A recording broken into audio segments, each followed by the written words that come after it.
Good afternoon, everyone. Thank you for being here and joining us for this, the very first play reading of Verses by Vic Levi. So here we are in the bar of a pub near the Bulletin's headquarters in Castlereagh Street, Sydney in 1892. Henry Lawson and Banjo Patterson are seated on stools at the front of the bar and facing the audience. They're nursing beers under a spotlight, while images of Lawson, Patterson and Archibald are on the screen at the back of the stage.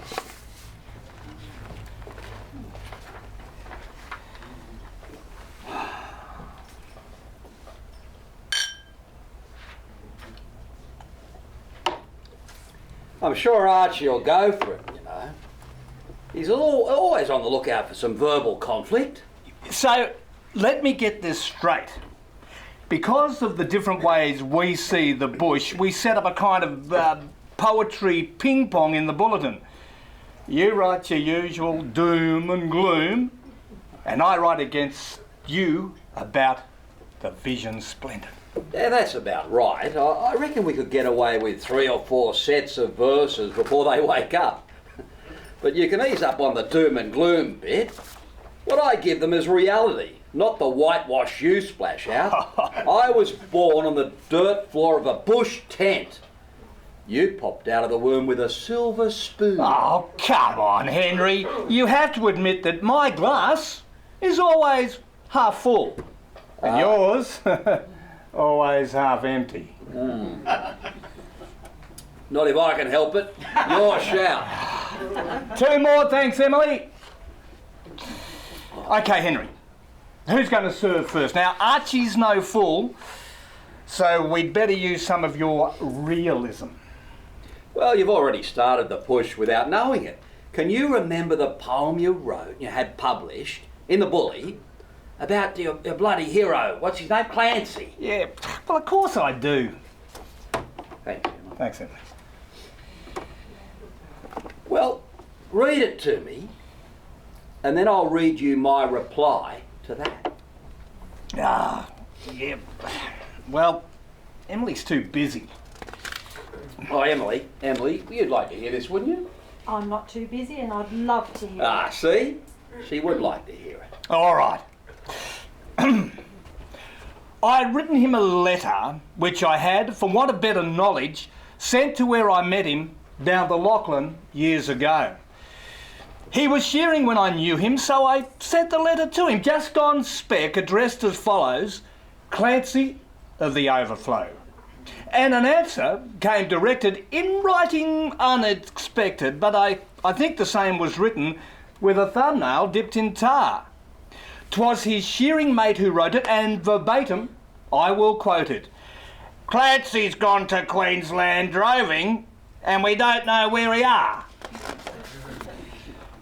Well, in my wild, erratic fancy visions came to me of Clancy, gone a-droving down the Cooper, where the western drovers go.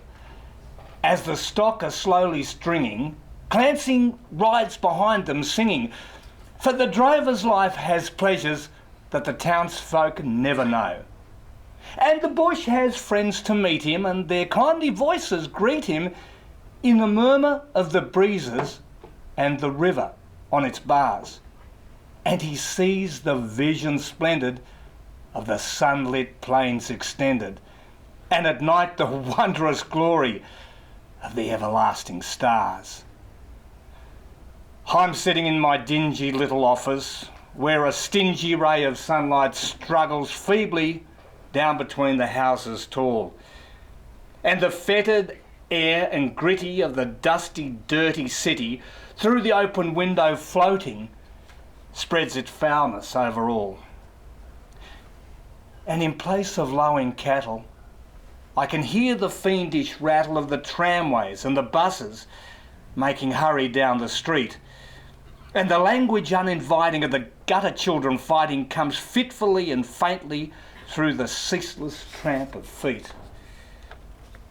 and the hurrying people daunt me, and their pallid faces haunt me as they shoulder one another in their rush and nervous haste.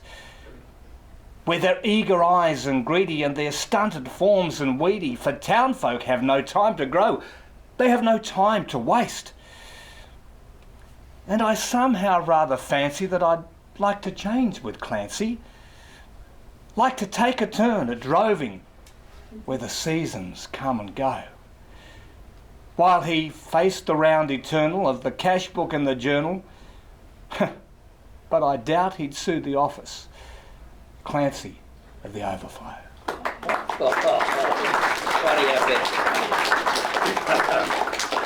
Fine. Now, here's a poem in reply to that Right. that I'll send to Archie. Right? Yes. I'm back up from the country, very sorry that I went, seeking for the southern poets, land whereon to pitch my tent. All right. I've lost a lot of idols, which were broken on the track, burned a lot of fancy verses, and I'm glad that I am back. Further out may be the pleasant scenes of which our poets boast, but I think the country rather more appealing round the coast. Anyway, I'll stay at present at a boarding house in town, drinking beer, Yeah. hey, and lemon squashes, Ugh. taking baths, not too much squash, and cooling down. Sunny plains, great Scott, those burning wastes of barren soil and sand, with their everlasting fences stretching out across the land. Desolation where the crow is, desert where the eagle flies, paddocks where the loony bullock starts and stares with reddened eyes, where in clouds of dust enveloped, roasted bullock drivers creep slowly past the sun-dried shepherd dragging behind his crawling sheep. Stunted peak of granite gleaming, glaring like a molten mass, turned from some infernal furnace on a plain devoid of grass. Miles and miles of thirsty gutters, strings of muddy water holes, in the place of shining rivers, walled by cliffs and forest bowls, range of ridges, gullies barren, where the maddened flies, fiercer than the plagues of Egypt's, swarm about your blighted eyes. Bush, where there's no horizon, where the buried bushman sees nothing, nothing but the maddening sameness of the stunted trees. Lonely hut where drought's eternal, suffocating atmosphere, where the God-forgotten hatter dreams of city life and beer. Treacherous tracks that trap the stranger, endless roads that gleam and glare, dark and evil-looking gullies, hiding secrets here and there. Dull, dumb flats and stony rises, where the bullocks sweat and bake, and the sinister goannas, and the lizard, and the snake. Land of day and night, no morning freshness, no afternoon, for the great white sun in rising brings with him the heat of noon. Dismal country for the exile, when the shade begins to fall from the sad, heartbreaking sunset to the new chum, worst of all. Dreary land in rainy weather, with the endless clouds that drift o'er the bushman like a blanket that the Lord will never lift. Dismal land when it is raining, growl of flood, oh, the whoosh of the rain and wind together on the dark bed of the bush. Ghastly fires in lonely humpies, where the granite rocks are piled on the rain-swept wildernesses that are the wildest of the wild.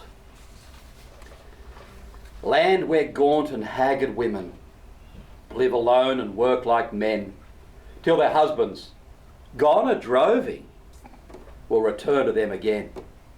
Homes of men, if home's ever such a God-forsaken place, where the wild selector's children fly before a stranger's face. Home of tragedy, applauded by the dingo's dismal yell. Heaven to the shanty keeper, fitting fiend for such a hell. And the wallaroos and wombats, and of course the curlew's call, and the lone sundowner tramping ever onward through it all. I'm back from up the country where I went, seeking for the southern poet's land, whereon to pitch my tent. I've left a lot of broken idols out along the track, burnt a lot of fancy verses, and I'm glad that I am back. I believe the southern poet's dream will not be realised till the plains are irrigated and the land is humanised. I intend to stay at present, as I said before, in town, drinking beer and lemon squashes, taking baths and cooling down. Well,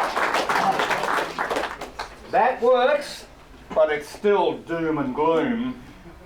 What did you say? Oh, I said that works and I'm over the moon. Ah, well, as long as it gets us into the bulletin more often. You've got the law to fall back on, but I need the money. I've painted enough walls to last a lifetime.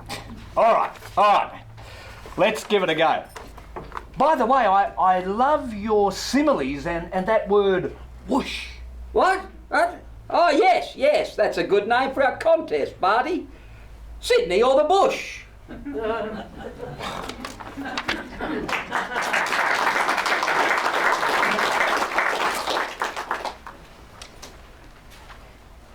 2 months later, and we're in the office of John Feltham Archibald, the founder and editor of The Bulletin, at 107 Castlereagh Street, Sydney.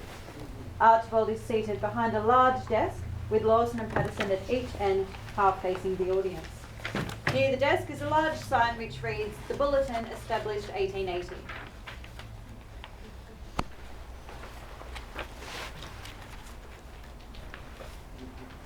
Congratulations, gentlemen. This verse versus verse stuff is just what we need. How long can you keep it going? As long as you like, Mr. Archibald. Mr. Patterson has brought along the latest efforts to counter my borderland. I haven't heard them yet, so perhaps you'd like to surprise us both. I'd love to hear them. All right, well, I'm going to recite the first. It's called In Defence of the Bush, and the second, an answer to various bards. So, you're back from the country, Mr. Lawson, where you went, and you're cursing all the businesses in a bitter discontent. Well, we grieve to disappoint you, and it makes us sad to hear that it wasn't cool and shady, and there wasn't plenty beer, and the loony bullock snorted when you first came into view. Well, you know it's not so often that he sees a swell like you. The roads were hot and dusty, and the plains were burnt and browned, and no doubt you'd be better suited drinking lemon squash in town. Yet, perchance if you should journey down the very track you went, in a month or two at furthest, you would wonder what it meant. Where the sun-baked earth was gasping like a creature in its pain, you would find the grasses waving like the field of summer grain, and the miles of thirsty gutters blocked with sand and choked with mud, you would find them mighty rivers with a turbid, sweeping flood. For the rain and drought and sunshine make no changes in the street, in the sullen line of buildings, and in the ceaseless tramp of feet. But the bush has moods and changes as the seasons rise and fall, and the men who know the bushland, they are loyal through it all. But you found the bush was dismal and a land of no delight. Did you chance to hear a chorus in the sheepers' huts at nights? Did they rise up William Riley by the campfire's cheery blaze? Did they rise him as we rose him in the good old droving days? And the women of the homesteads and the men you chanced to meet, were their faces sour and saddened like the faces in the street? And the shy selectors' children, Were they better now, or worse, than the little city urchins who would greet you with a curse?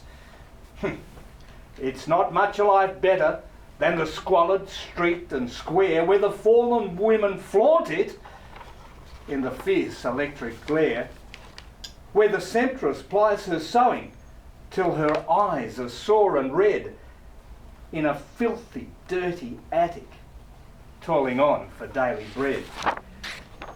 Did you hear no sweeter voices in the music of the bush than the roar of trams and buses and the war whoop whoop of the push? Did the magpies rouse your slumbers with their cool, sweet and strange? Did you hear the silver chiming of the bellbirds on the range? But perhaps the wild bird's music by your senses was despised. For you say you'll stay in townships till the bush is civilised? Would you make it a tea garden and on Sundays have a band where the blokes might take their donners with the public close at hand? You had better stick to Sydney and make merry with the bush, for the bush will never suit you and you'll never suit the bush.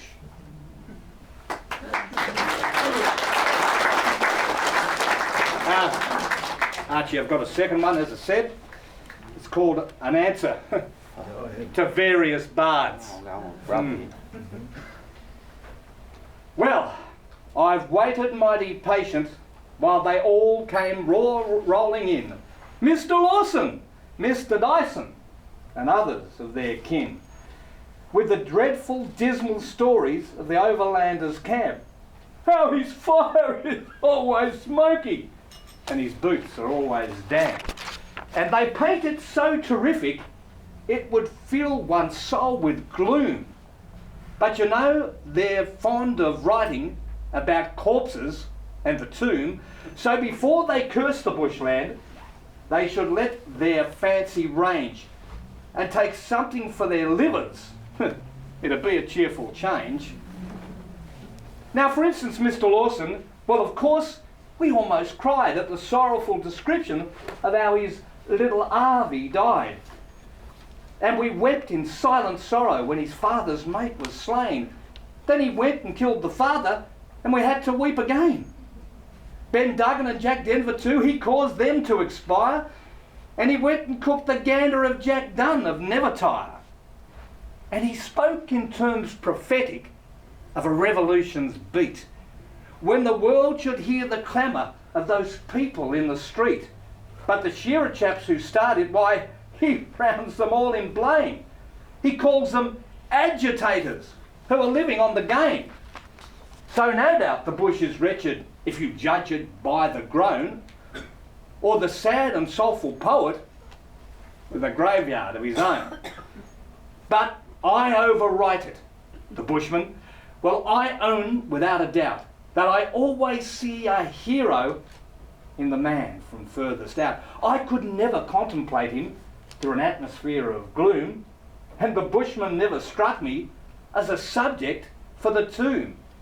If it ain't all golden sunshine where the wattle branches wave, well, it ain't all damp and dismal, and it ain't all lonely grave. And of course there's no denying that the bushman's life is rough. But a man can easy stand it if he's built of sterner stuff. Though it's seldom that the drover gets a bed of eider down, yet the man who's born a bushman, he gets mighty sick of town. For he's jotting down the figures and he's adding up the bills while his heart is simply aching for a sight of southern hills. Then he hears the wool team passing with a rumble and a lurch, and although the work is pressing, yet it brings him off his perch.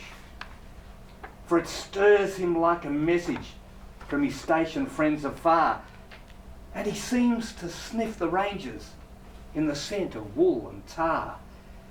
And it takes him back in fancy, half in laughter, half in tears, to the sound of other voices and the thought of other years, when the woolshed rang with bustle from the dawning of the day, and the shear blades were a-clicking to the cry of "wool away," when his face was somewhat browner, and his frame was firmer set, and he feels his flabby muscles with a feeling of regret.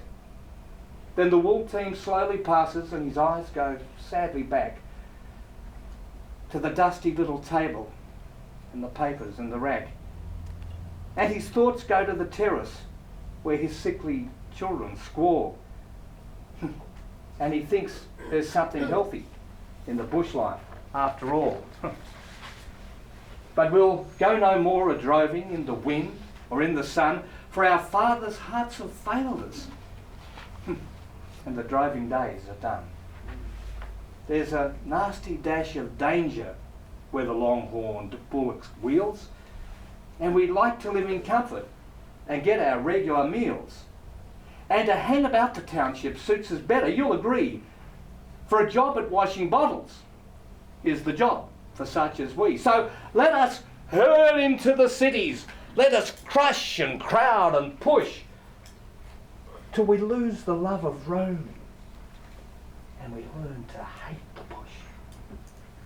And we'll turn in our aspirations to a city life and beer, and we'll sneak across to England. It's a nicer place, I hear. There's not much risk of hardship where all comforts are in store, and the theatres are aplenty and the pubs are more and more. But that ends with Mr. Lawson, and it's time to say goodbye. We must agree to differ in all friendship, you and I. And our personal opinions, well, they're scarcely worth a rush. And there's some that like the city, and there's some that like the bush. And there's no one quite contented, as I've always heard it said, except one favoured person, and he turned out to be dead. So we'll work our own salvation with the stoutest hearts we may, and if fortune only favours, we'll take that road someday and go droving down the river neath the sunshine and the stars. And then we'll come back to Sydney and vermillionise the bars.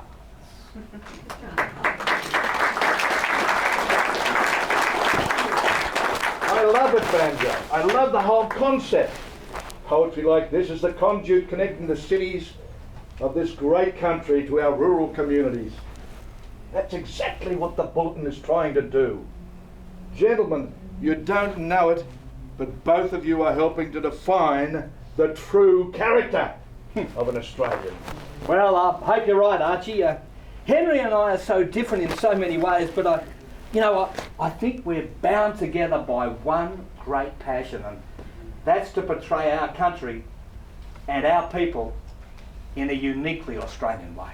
Well, you certainly don't say that. And these confounded poems, they're nothing but a personal attack on me and my poetry, thinly disguised as an argument in defence of the bush. Be damned. We might both be singing the real songs of our nation, but we shouldn't do it in a way that ruins our reputations. We know what? That's ridiculous, Henry. I'm not attacking you, I'm arguing against a point of view. If you take offence, I will change the words. The poems mean nothing to me, Henry. Not compared to our friendship. Oh, change nothing. Oh, I'm not a censor. I'm not a censor. The only thing that will change from now on is our attitude to each other. Just remember, two can play at this game. You've just typecast me as a poet who loves to write about corpses and the tomb. Sad and soulful poet with a graveyard of his own. What rot. I don't take kindly to your innuendos about my drinking habits either. You're a backstabbing bastard, I reckon. Oh, gentlemen. I leave you to sort out your differences, but please, believe me when I say that together you are showing the world, especially Britain, that Australians have a character all of their own. Britain is no longer home for Australians. You can't be serious, Henry. It was you who persuaded me to get into this game, and now you want to change the rules. Well, there's only ever one rule, and that was trust between two mates. And you've broken that. I am sorry you feel that way, but I meant what I said in the poem, that we must agree to differ in all friendship.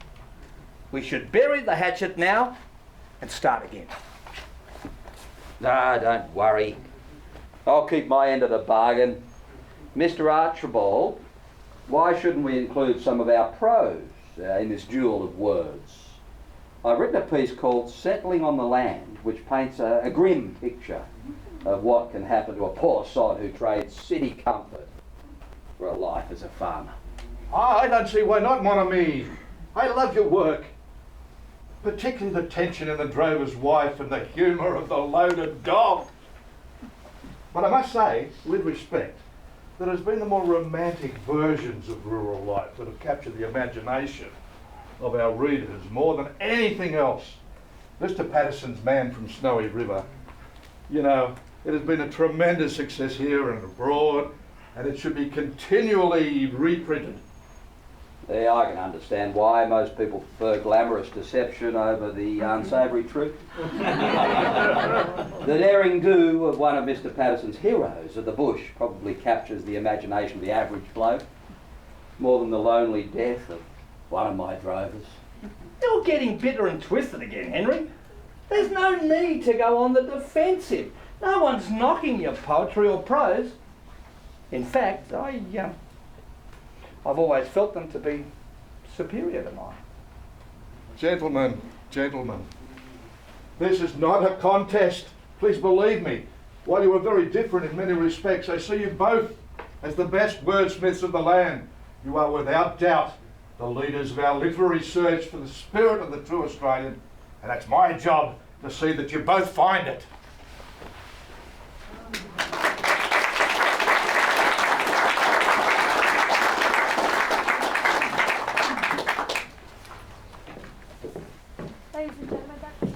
It's January 1895. The drawing room of the home of the Macpherson family at Dagworth Sheep Station near Winton, North Queensland.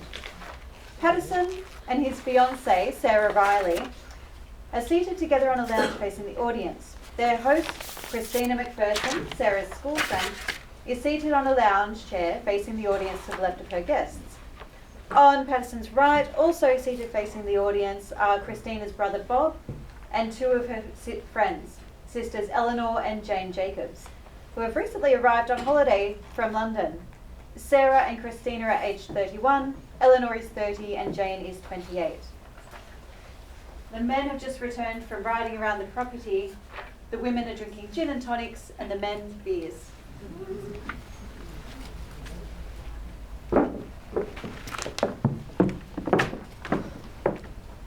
Oh, we are so delighted you could come over from Winton to join us, Sarah. And we are thrilled to meet your very famous fiancé, Mr. Banjo Patterson. Friends and family call him Barty. I'll answer to any name, as long as you don't call me late for dinner. Oh, congratulations on your poems, The Man from Snowy River. It was such a success. It was taking Melbourne by storm when we were there last month. Oh, I must say, I find the title poem both exciting and exhilarating. Well, thank you. I'm flattered. So, the three of you are visiting Dagworth as well? Yes, I live in Melbourne and Bob runs the family fort up here and Eleanor and Jane are visiting from London on an extended holiday. Ah, and have you enjoyed your visit from the old dart, ladies?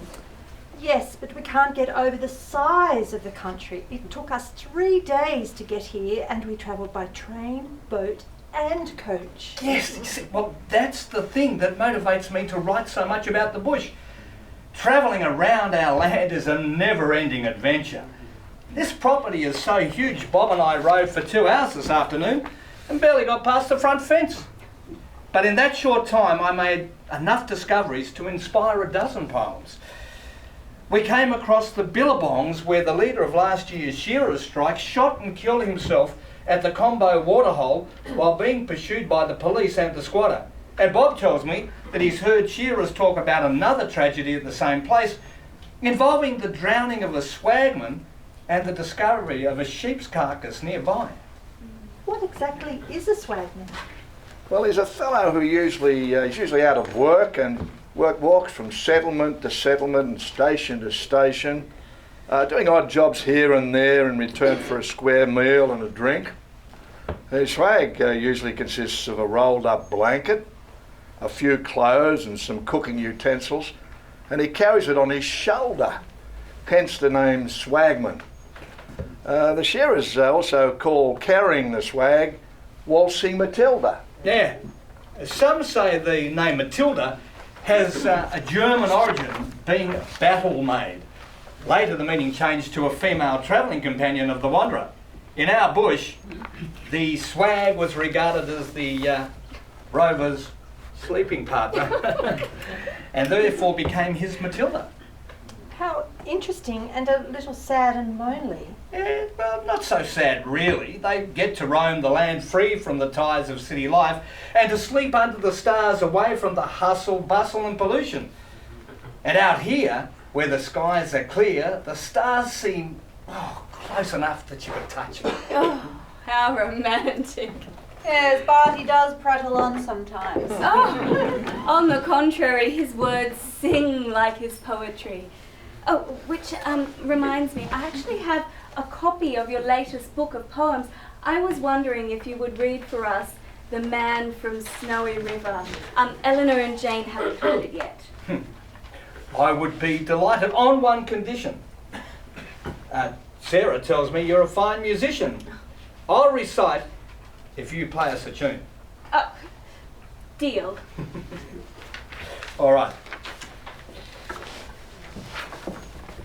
There was movement at the station, for the word had passed around that the colt from Old Regret had got away and had joined the wild bush horses. He was worth £1,000.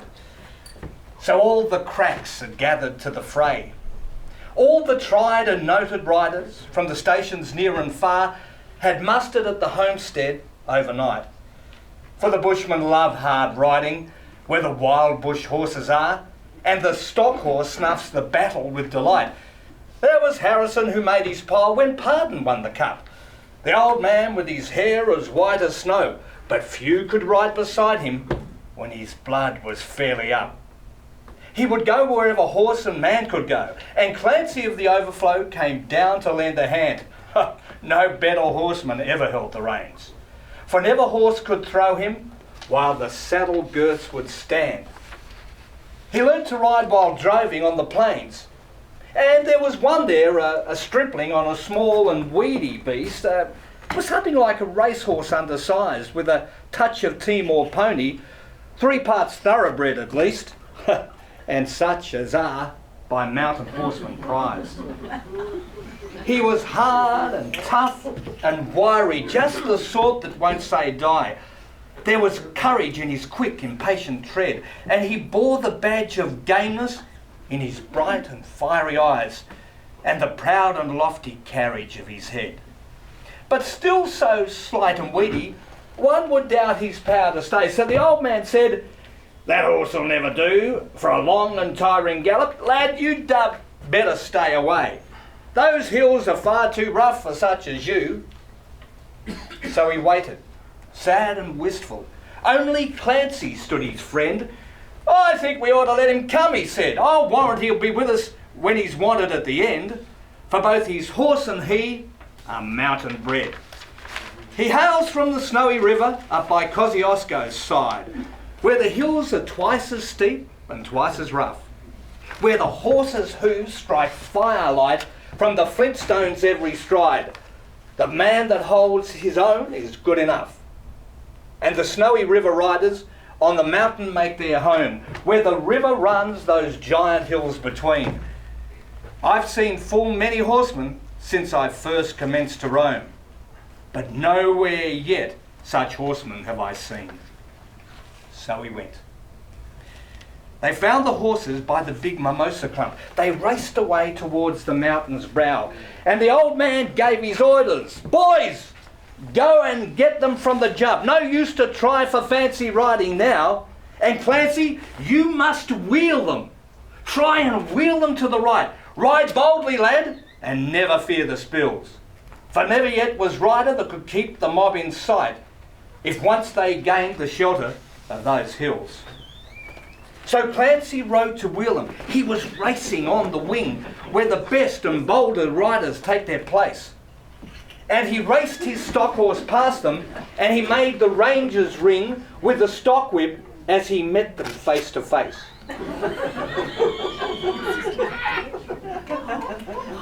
And they halted for a moment while he swung the dreaded leash.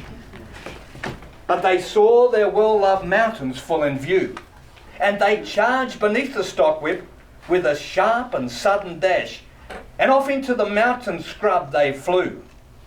Then fast the horsemen followed. Here the gorgeous deep and black resounded to the thunder of their tread, and the stock whips woke the echoes, and they fiercely answered back from cliffs and crags that beetled overhead. And upward, ever upward, the wild horses held their way where the mountain ash and Currajong grew wide. And the old man muttered fiercely, "We may bid the mob good day. No man can hold them down the other side."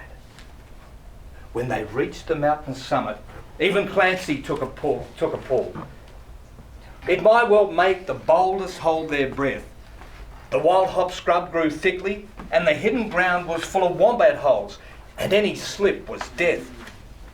But the man from Snowy River let the pony have his head, and he swung his stock whip round him and gave a cheer, and he raced him down the mountain like a torrent down its bed. The others stood and watched in very fear. He sent the flintstones flying, but the pony kept his feet. He cleared the fallen timber in his stride, and the man from Snowy River never shifted in his seat. It was grand to see that mountain horseman ride. Through the stringy barks and saplings, on the rough and broken ground, down the hillside at a racing pace he went, and he never drew the bridle till he landed safe and sound at the bottom of that terrible descent. He was right among the horses as they climbed the further hill, and he saw the watchers on the mountain standing mute, saw him ply the stock whip fiercely. He was right among them still, and he raced across the clearing in pursuit. Then they lost him for a moment, where two mountain gullies met, in the ranges but a final glimpse reveals. On a dim and distant hillside, the wild horses racing yet, with a man from Snowy River at their heels. And he ran them single-handed till their sides were white with foam, and he followed like a bloodhound on their track till they halted, cowed and beaten. Then he turned their heads for home, and alone and unassisted brought them back. But his hardy mountain pony, he could scarcely raise a trot. He was blood from hip to shoulder from the spur, but his pluck was still undaunted and his courage fiery hot, for never yet was mountain horse a cur. And down by Kosciuszko, where the pine-clad ridges raise their torn and rugged battlements on high, where the air is clear as crystal and the white stars fairly blaze at midnight in the cold and frosty sky, and where around the overflow the reed beds sweep to sway to the breezes and the rolling plains are wide. The man from Snowy River is a household word today, and the stockmen tell the story of his ride.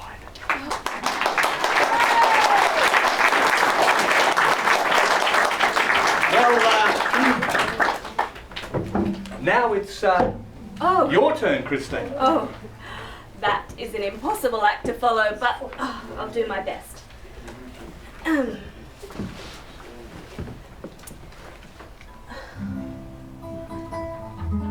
I heard this song when I was at the Warrnambool steeplechase races last month, and it has been driving me crazy ever since.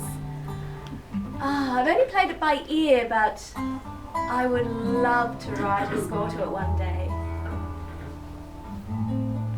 Perhaps, Barty, you could pen me some words to the tune.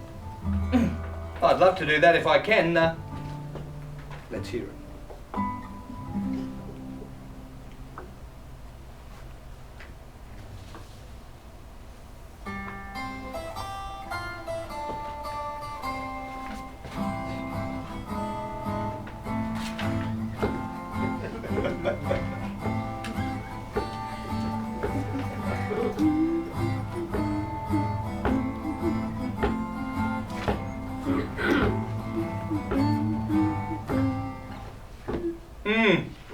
It's a catchy tune, and might I say, beautifully played, Christine.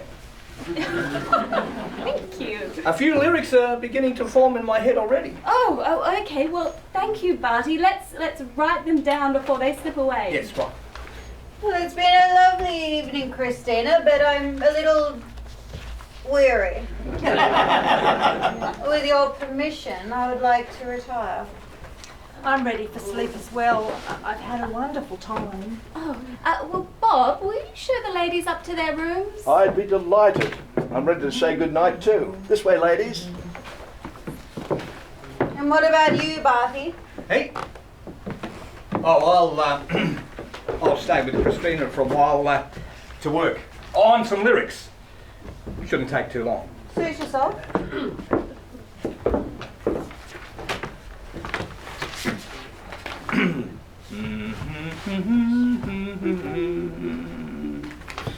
You know, Bob's story about the swagman drowning in the combo and the shearer who took his own life to escape the police, well, it's really got me thinking.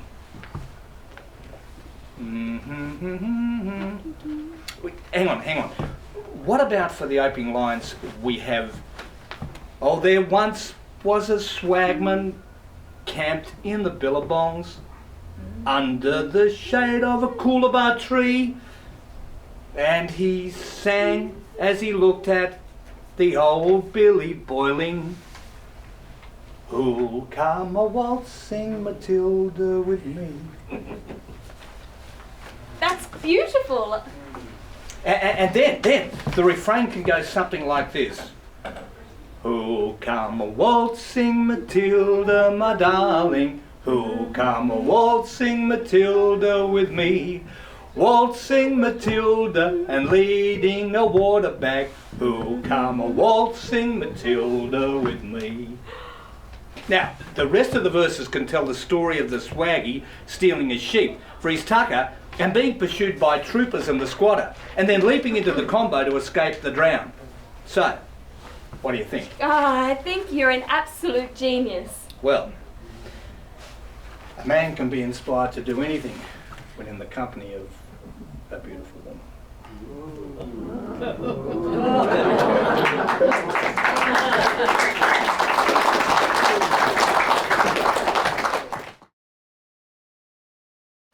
The same hotel in Castlereagh Street, 1910, 18 years later. Lawson and Patterson are seated on stools at the bar, both holding beers facing the audience. Patterson raises his voice because of Lawson's deafness. Good to see our beers are in the same place too, mate, eh? Good to see you again, Henry. Consistent beer here too. Yes. It's always good. It's been a long time. How have you been? Struggling, Barty, struggling. I'm almost stone deaf these days and still drinking too much. I tried to dry out in the sanitarium a couple of times, but that didn't work. Bertha finally left me because of the drink, and that was about 7 years ago. I can't blame her, really. I can't blame her. I'm really sorry to hear that, Henry. Well, can I help you in any way? Do you need money? Money? No. I get a small literary pension from the government that pays my rent. But you could help in my talks with Angus and Robertson. I'm trying to renegotiate a publishing deal. You'd be a big help acting as my lawyer. I'd be happy to help. Could you give me an idea of the cost, Bart? Cost? Yeah. Cost? Who mentioned cost? Oh, I charge you a penny. Thanks, Barty.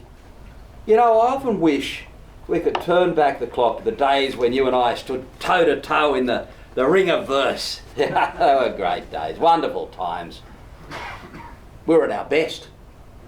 Do you really think we fooled old Archie? I do. Especially after we had our blue in his office. Oh boy. When I look back, I think I must have been guilty of professional jealousy. No. I accept the blame. I got carried away and I did make it too personal, and for that I'm eternally sorry. Oh, look, you know, I shouldn't have been so thin-skinned, Barty. I shouldn't have been so thin-skinned. So, can we bury the hatchet? Let's do that while we still can, mate.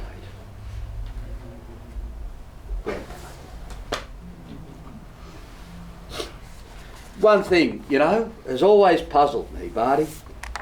Why didn't you satirise my Ballad of the Drover, like you did with all of my other sad poems? Well, to tell you the truth, Henry, I thought it was the best poem you've ever written. It's the only piece of poetry that ever brought a tear to my eyes. I can recite every line. Barty, you've just brightened an old deaf scribe's day. Can you really remember it? Sure can. I'll show you. Across the stony ridges, across the rolling plain, young Harry Dale the drover comes riding home again. And well his stock horse bears him, a light of heart is he, and stoutly his old pack horse is trotting by his knee. Up Queensland way the cattle, he's travelled regions vast, and many months have vanished since home folk saw him last. He hums a song of someone he hopes to marry soon, and hobble chains and campwear keep jingling to the tune. Beyond the hazy dado, against the lower skies, and the yon blue line of ranges, the station homestead lies. And whitherward the drover jogs through the lazy moon, while the hobble chains and campwear are jingling to a tune. An hour has filled the heavens with storm clouds inky black. At times the lightning trickles around the drover's track. But Harry pushes onwards, his horse's strength he tries, in hope to reach the river before the flood shall rise. The thunder pealing o'er him goes rumbling down the plain, and sweet on thirsty pastures beats fast the splashing rain. Then every creek and gully sends forth its tribute flood. The river runs a banker all stained with yellow mud. Now Harry speaks to Rover, the best dog on the plains, and to his hardy horses, and strokes their shaggy manes. We've breasted bigger rivers when floods were at their height, nor shall this gutter stop us from getting home tonight. The thunder growls a warning, the blue fork lightnings gleam. The drover turns his horse to swim the fatal stream. But oh, the flood runs stronger than it e'er ran before. The saddle horse is falling and only halfway o'er. When flashes next the lightning, the flood's grey breast is blank. The cattle dog and pack horse are struggling up the bank. But in the lonely homestead, the girl shall wait in vain. You'll never pass the stations in charge of stock again. The faithful dog a moment lies panting on the bank, then plunges through the current to where his master sank, and round in circles he fights with falling strength, till gripped by wilder waters he fails and sinks at length. Across the flooded lowlands and slopes of sodden loams, the pack horse struggles bravely to take dumb tidings home. And mud-stained, wet and weary, he goes by rock and tree, with clanging change and tinware, all sounding eerily.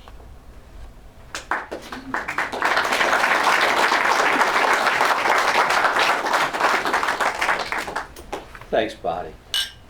You don't know what that means to me, mate. Cheers, mate.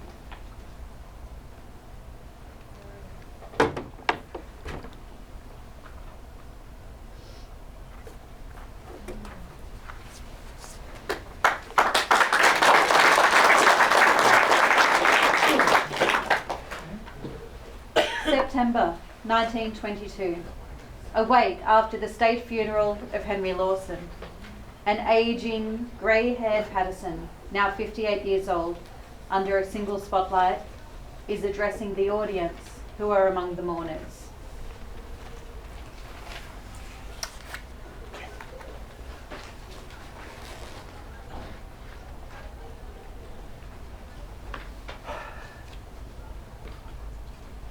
Ladies and gentlemen, Henry Lawson will rightly be known forever as the people's poet.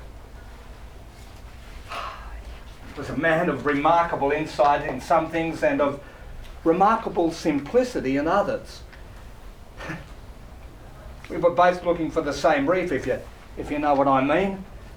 I had done my prospecting on horseback, with my meals being cooked for me, while Henry had done his prospecting on foot and had to cook for himself. Nobody realised this better than Henry. And one day he suggested that we should write against each other.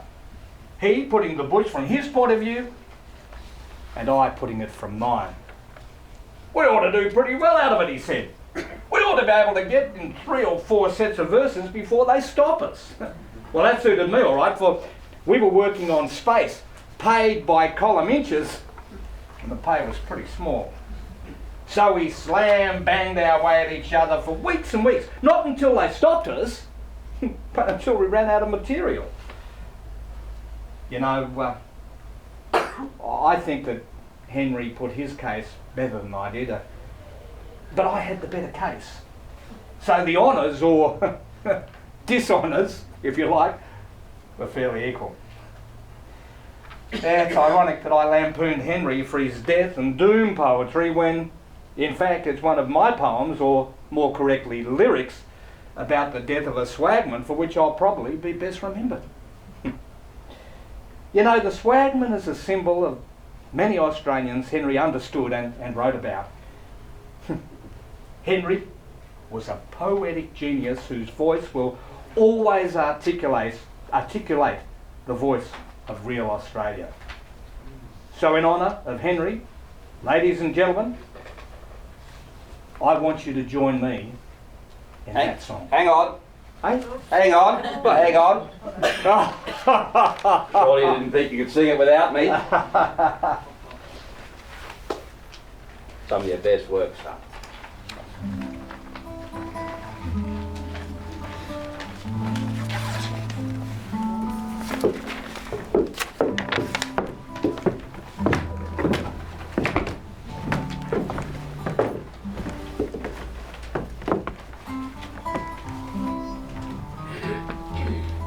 Ladies and gentlemen, we'd also like you to sing with us. Grab your sheets and let's sing.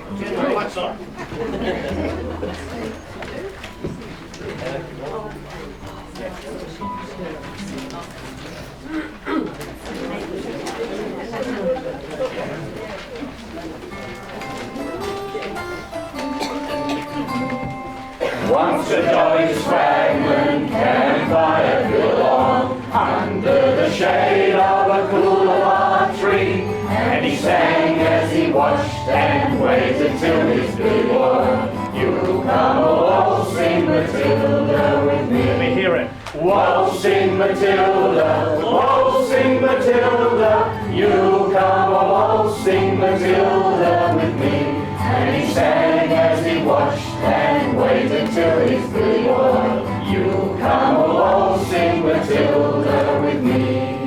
And we would jump back to drink at that billabong. Up jumped the swagman and grabbed him with glee. And he sang as he shoved that jumbuck in his thunder bag. You come waltzing Matilda with me. Waltzing Matilda, waltzing Matilda, you come waltzing Matilda with me. And he sang as